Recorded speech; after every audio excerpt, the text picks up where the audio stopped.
పిల్లలు మనం ఈరోజు కోడిగుడ్డు కూర చేస్తున్నాను. వెరైటీగా కోడిగుడ్లు 4 కోడిగుడ్లు తీసుకున్నాను.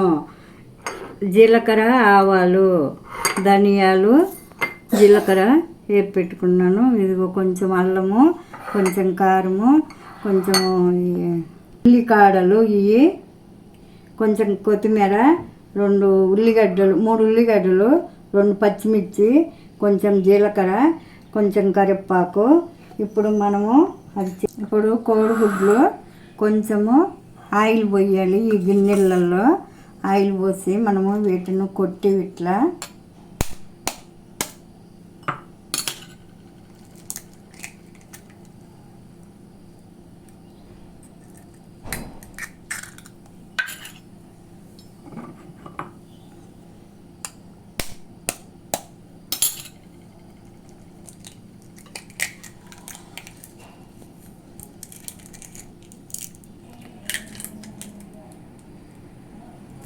ఇప్పుడు ఇట్లా కొట్టాను కాబట్టి కోడిగుడ్లను వీటిని మనము ఇడ్లీ పాత్ర పెట్టి ఇడ్లీ పాత్రలో పెడతాను. ఆవిరికి బాగా ఉడుకుతాయి. అప్పుడు మళ్ళీ మనము కూర చేస్తాను, నేను అప్పుడు చూపిస్తాను. ఈ విధంగా మనము ఇడ్లీ పాత్ర పెట్టాం కదా, ఒక ప్లేట్ పెట్టుకొని నీళ్ళు వేడైనవి ఇట్లా పెట్టుకుందాము.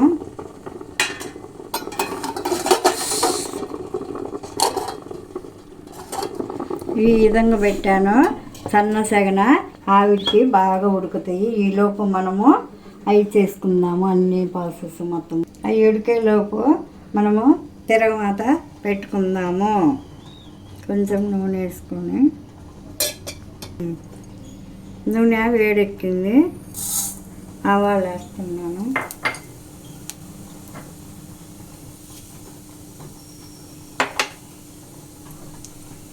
రెండు పచ్చిమిరపకాయలు చిలికలు చేసి పెట్టుకున్నాను, ఇవి కూడా వేస్తున్నాను.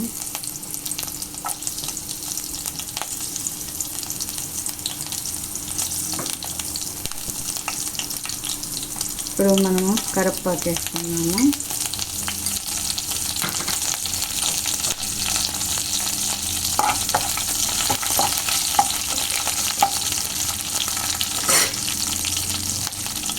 ఇప్పుడు మనము ఉల్లిగడ్డలు వేస్తున్నాము.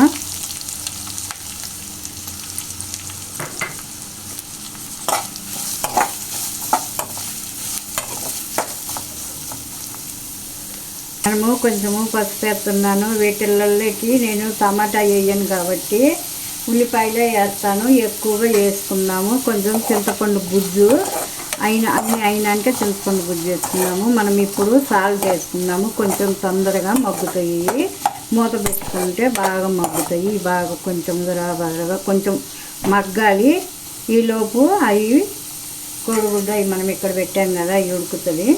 ధనియాలు అవన్నీ మిక్సీ వేసుకున్నాము. అల్లం మిక్సీ వేసుకున్నాము. ఈలోపు ధనియాలు, జీలకర్ర వేయించి పెట్టాను కాబట్టి ఈ మిక్సీ పట్టుకుందాము.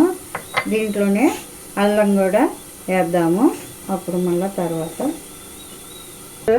ఇవి మనం పెట్టాం కదా గుడ్లు, కోడిగుడ్లు ఇప్పుడు ఎట్లా ఉడికినాయి ఈ గిన్నెలలో చూద్దాము. ఇట్లా ఉడికినాయి. ఇట్లా ఉడకాలి. ఇంకా ఇంతేనో మనము మళ్ళీ తీసుకునేటప్పుడు స్టవ్ ఆపేస్తున్నాను. ఇప్పుడు ఇది ముద్దిచ్చి చూస్తున్నాను. ఇట్లా ఉడకాల. ఇవి ఉడికిపోయినాయి బాగా. ఇప్పుడు మనము చింతపండు కారం వేస్తున్నాను. కారము దీంట్లోకి కొంచెము తగినంత, మనము టమాటా వేయట్లేదు కాబట్టి చింతపండు గుజ్జు తీసి పెట్టిన చింతపండు గుజ్జు వేస్తున్నాను.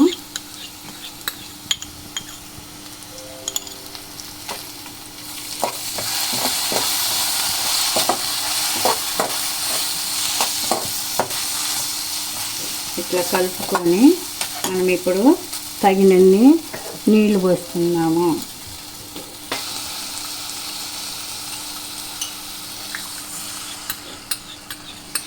ఇంకా కొంచెం నీళ్ళు పడతాయి.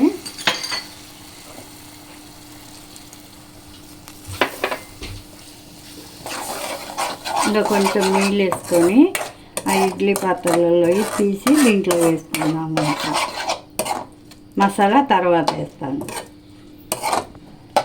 మనము ఇన్ని నీళ్ళు పోసాం కదా, ఇప్పుడే మసాలా కూడా వేస్తున్నాను. ఇన్ని నీళ్ళు బాగా కాగాలి, బాగా ఈ మొత్తము బాగా ఇంకుతాయి. అప్పుడు గుడ్లు తీసి దీంట్లో వేస్తున్నాను. మసాలా వేస్తున్నాను. మసాలా వేస్తే బాగా తెరులుతూ ఉంటుంది కాబట్టి బాగా రుచిగా మసాలా కూడా దీనికి పట్టుద్ది బాగా పులుసుకు. ఈ మసాలా జీలకర్ర, అల్లము, ధనియాలు వేసి మసాలా పట్టాను కదా ఇప్పుడే, అది వేసేసాను దీంట్లో. ఇంకా మనము మూత పెట్టుకుందాము 2 నిమిషాలు, కొంచెం తెరులుద్ది. ఈలోపు మనము ఇవి తీసుకుందాము. చూడండి, అట్లా నూనె వేసి రాసి పెట్టాను కాబట్టి ఇగో ఇట్లా వచ్చినాయి. ఇట్లా మనము ఇట్లా స్పూన్ పెట్టి ఇట్లా తిప్పితే వచ్చేసింది. ఇట్లా బౌల్లో పడ్డాయి కాబట్టి ఇగో ఈ రకంగా ఉడుకుతాయి. ఈ రకంగా వచ్చేసినాయి. ఇప్పుడు వీటిని తీసి మనము వీటిలలో వేయాలి. ఆ టమాటా పులుసులో వేసుకుందాము. చూడండి, ఈ విధంగా తెరులుతున్నాయి. ఇప్పుడు మనము ఉల్లికాడలు వేసుకుందాము. ఫస్ట్ తెరలేదంట, ఉల్లికాడలు వేసుకుందాము. దీంట్లోనే కొత్తిమీర కూడా వేస్తున్నాను. కొత్తిమీర కూడా వేసేసి బాగా కలుపుకొని ఇప్పుడు మనం అవి తీసి పెట్టినవి వేసుకుందాము. ఇది చింతపండు వేసిన పులుసు. ఇప్పుడు ఈ విధంగా వచ్చింది కాబట్టి మనము ఉప్పు కారం అన్నీ చూసుకుందాము. ఇంకా ఇప్పుడే చూద్దాము ఉప్పు కారం అన్నీ.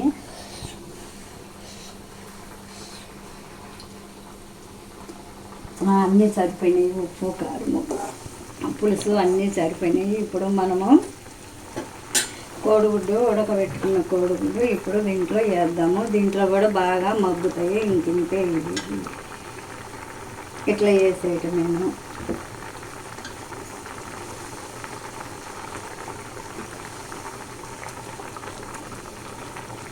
ఒక 2 నిమిషాలు మనము మూత పెట్టుకున్నాము. ఎక్కువగా కలబెడితే ఇవి చిదిరిపోతాయి. అందుకని ఇంకింతే 2 నిమిషాలు మూత పెట్టి ఆపుకుందాము. ఇంకన్నీ సరిపోయినాయి. కరెక్ట్గా మూత పెట్టేస్తున్నాను. ఈ విధంగా ఉడికింది. మనము ఇట్లా ఆపేస్తున్నాను. ఇట్లా తిప్పుకోవటమేను. ఇంకా ఈ కోడిగుడ్డు కూరలాగా మనమేమి కలబెట్టక్కర్లేదు. తీసుకునేటప్పుడు తీసుకోవటమే. ఇంక ఇట్లా అయిపోయింది. ఇంకింతేను ఈ కూర